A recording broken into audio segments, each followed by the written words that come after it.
நாமக்கல் மாவட்டம் பேளுக்குறிச்சி கணவாய் பகுதியில் பல அடி ஆழத்திற்கு செம்மண் வெட்டி எடுக்கப்பட்டு கொள்ளையடிக்கப்பட்டுள்ளதாக குற்றச்சாட்டு எழுந்துள்ளது. ஒரே பர்மிட் வைத்து ஒன்றுக்கு 200 டிப்பர் லாரிகளில் மண் கடத்தப்படுவதாகவும் தகவல் வெளியாகி அதிர்ச்சியை ஏற்படுத்தியுள்ளது.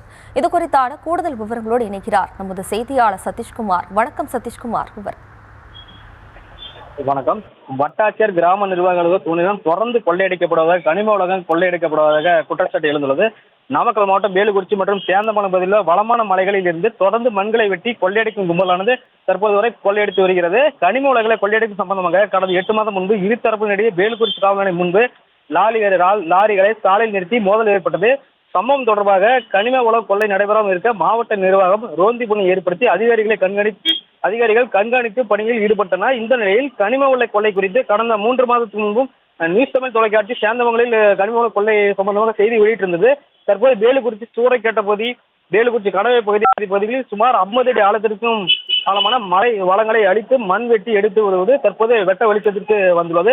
இது குறித்து நேரடி கலவையில் ஈடுபட்ட போது கனிம வள கொள்ளை நடைபெறுவது கண்டறியப்பட்டது. ஒரே பெர்மிட் வைத்து ஒரு நாளைக்கு 50க்கும் மேற்பட்ட லாரிகளில் மண் கடத்தப்பட்டு வருகிறது. கனிம வளங்களை வெட்டி எடுக்கக்கூடாது என்பதற்காகவே கனிம வளத்துறை செயல்பட்டு வருகிறது. நாமக்கல் மாவட்டத்தில் கனிம வளத்துறை இருக்கிறதா இல்லையா என சமூக ஆர்வலர்கள் கேள்வியை முன்வைக்கின்றனர்.